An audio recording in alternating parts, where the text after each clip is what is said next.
Бирок бир кичинекей маселе бар. Согуш таласын жарып кирген. Улуу Аллах Таала өзүнүн ыйык Куран китебинде Assalamu alaikum урматтуу достор, Атыжан Макшалтай Аскар, Компас Медиа YouTube каналына кош келиңиздер. Урматтуу достор, биздин каналга катталып элек болсоңуздар, катталып коюңуздар жана видеонун астындагы лайк деген түймөчөнү басып коюңуздар, анткени биздин каналга кошкон сиздердин бир колдооңуздар болот бул албетте. Бүгүн мен сиздерге бир сонун Курандагы бир аятты чечмелегенге аракет жасайм. Алдын ала айтайын, урматтуу достор, биздин коомдо көп ушундай бир коомдук пикир басымдуулук кылат. Дин жөнүндө билимдүүлөр гана, аалымдар гана, илимпоздор гана сүйлөсүн деген пикир бар. Мен бул пикир менен анчайын макул эмесмин. Дин жөнүндө ла илаха иллалла Мухаммад Расулулла деген сөздү айткан ар бир мусулман сүйлөөгө укуктуу. Бирок бир кичинекей маселе бар. Ислам дининин илимий, фыкыхый, акыйдалык маселелеринде, ички илимий маселелеринде албетте илимпоздор сүйлөш керек. Ал эми дин жөнүндө, диндин фазилети жөнүндө, ислам дининин бул жашоого зарылдыгы жөнүндө катардагы мусулмандар сүйлөөгө толук укуктуу деп ойлойм.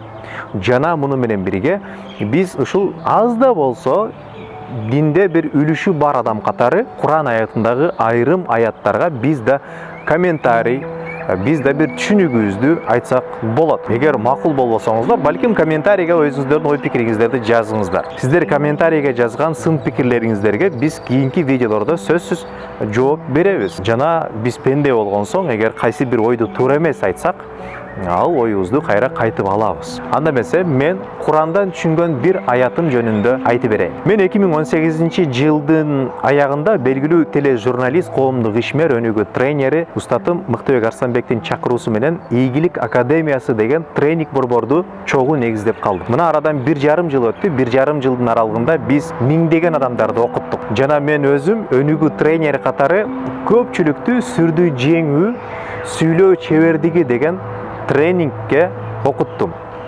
Өтө көп адамдар келди, алхамдулилла, келип өздөрүнүн оюн түшүндүрүүдө тоскоолдук жараткан мындай бир комплексти сүрүн алуусуна практикалык ыкмалар менен жардам бердик. Жана Кудайга шүгүр, тренингдин аягында кандайдыр бир деңгээлде пайда менен кетишти. Жана айрымдары 190 градуска чейин өзгөргөндөрү болду. Аларды көрүп мен өзүм абдан жүрөгүм жылып кубандым. Иши кылып мен акыркы 1,5 жылда сүйлөө чебердиги боюнча тренингтерди өттүм жана сүйлөө өнөрү боюнча азбы көппү тажрыйба жыйнадым.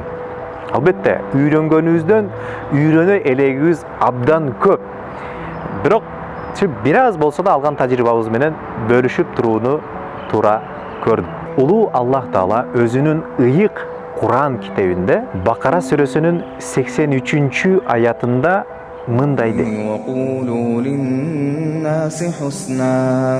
Бул аяттын мааниси адамдарга сүйлөсөң, жакшыны гана сүйлө дейт. Кулу сүйлөсөң, айтсаң, линнаси адамдарга, инсандарга, хуснан жакшыны гана сүйлө. Адамдарга жакшыны гана сүйлө деген маани келип чыгат. Аяттын мааниси биз ала турган пайда, биз адамдарга сүйлөгөндө жакшы сүйлөшүбүз керек. Жана көпчүлүгү ойлойт, жакшы десе адептүү, сылык сыпайы сүйлөө. Албетте, адеп менен сүйлөө бизге милдет.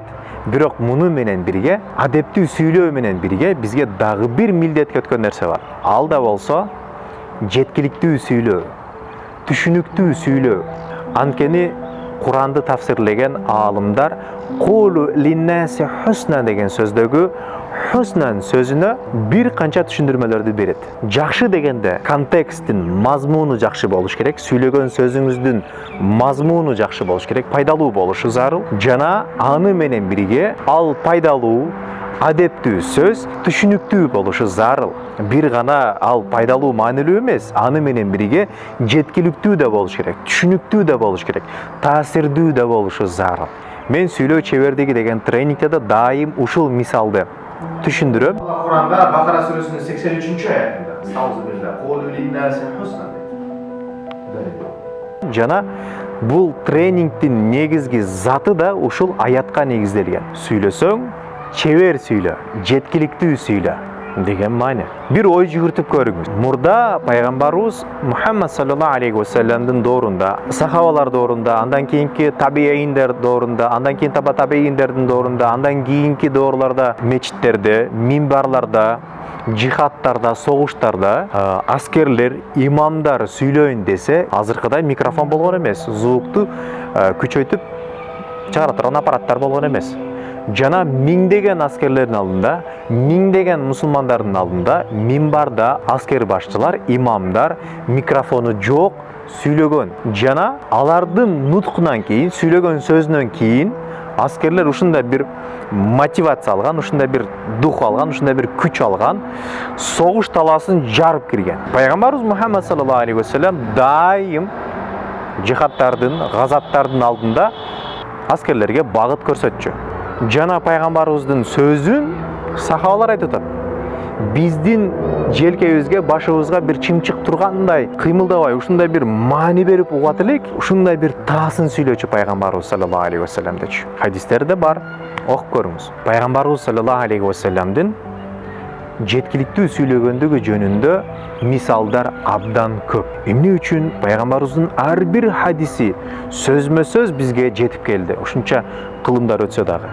Десе, анткени пайгамбарыбыздын ар бир сөзү саллаллаху алейхи ва саллям жеткиликтүү, так, таамай, таасын жана түшүнүктүү, жана маңыздуу, жана пайдалуу болуп айтылган. Султан Ахмад деген мечитти караңыз, Түркиядагы жана ушу Борбор Азиядагы мусулман мамлекеттериндеги чоң мечиттерди караңыз. Илгертен бери келаткан мечиттерди караңыз. Микрофон болгон эмес. Ошол жерге жума намазга, айт намазга чогулган миңдеген мусулмандар имамдын сөзүн кантип укту деп ойлойсуз? Албетте, алар сөздүн чебери болгон үчүн, так таамай жеткире алгандыгы үчүн алар түшүнүштү жана угушту.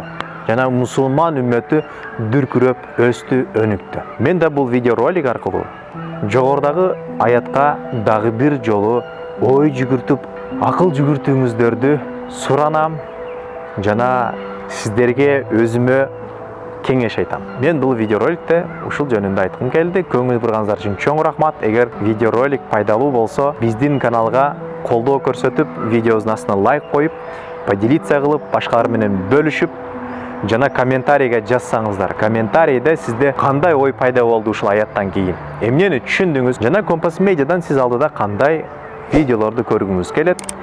Деги эле оюңуздарды, пикириңиздерди, сын пикириңиздерди жазыңыздар. Балки мен кайсы бир жерде туура эмес сүйлөп коюшум мүмкүн. Башында айткандай эле, эгер мен туура эмес айткан сөздөрүм болсо, оңдолууга, кайра мына сөз туура эмес айттырмын дегенге мен даярмын. Бирок негизинен айтайын дегеним, ар бир мусулман ушундай аянтчалардан өзүнүн дини жөнүндө сүйлөп турса, кийинки көрсөтүүгө чейин ассаламу алейкум ва рахматуллахи ва баракатух.